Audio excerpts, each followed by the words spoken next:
our development of ideas, and this is the point where we are going to start trying out some different things and experiment and exploring what is going to be best for us. For the first thing that you need to do is you need to split your page into quarters. Now probably the best way of doing that is going to be by folding it. So I'm going to fold it in half that way along the long edge, and then open it back out, and then I'm going to fold it in half the other way along the shorter edge.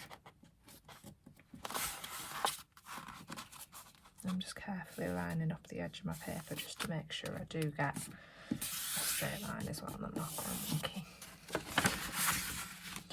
Okay, so then what you will have is you will have your paper split up into 4 quarters for you. Okay, and then what you're going to do in each different quarter is try something different. So for example, down here I am going to try using a pen. I've got a fine liner, but you might be just using a regular black biro, and I'm going to try Pinealism to start off with, and then we'll have a look at the other ones. So I'm going to get started.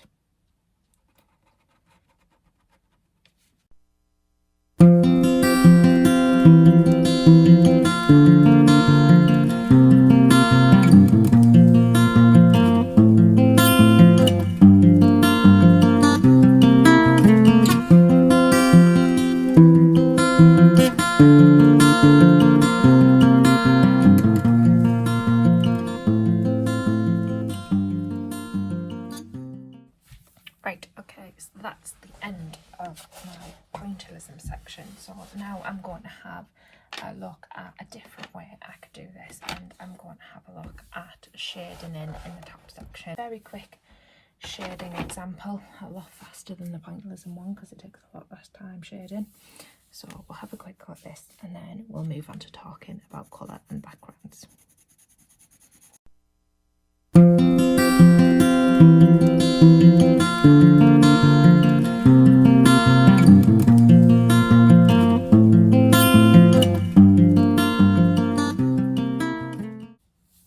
Right, okay, so there's my next quarter done, where I've tried out some pencil shading, and I can just spot there is a little bit I have not finished off, and it's upsetting me, so do excuse me while I do this. But now that I've done the shading one, in the other 2 boxes I could do whatever I liked. So I've done the ones that I think most people will have a go at because they've got the equipment at home. But like I say, if you've got colour pencils, you can use colour pencils in this one. If you've got fine liner pens or watercolour paints, paint with tea, paint with coffee. If you've got paintbrushes or cotton buds that you can do that with, feel free. I just want to have a quick talk about the background as well now then. So you've just heard me mention tea and coffee there. So for your background experiments, some of those might be experimenting with tea or with coffee, and I've just got some coffee and a sponge here. So on one of my backgrounds I could try going in, push that up a little bit for you so you can see it a bit better, and try staining my background with tea or coffee. If you've got glue stick and paper at home, we talked about this on your mini ideas, but you could just try sticking some in. If not, you can do what I've done on here, you can just draw it in. On another one you might just try a book page as your background, a newspaper as your background, or some sort of letter or a brown envelope.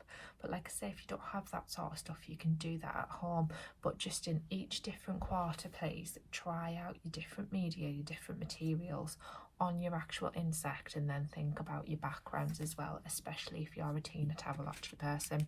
Okay, and then we're back in school next week anyway, so anything you cannot get done at home, we can pick up in school next week and we can work on that. Okay, so I think that's enough of a demonstration from me. Off you go.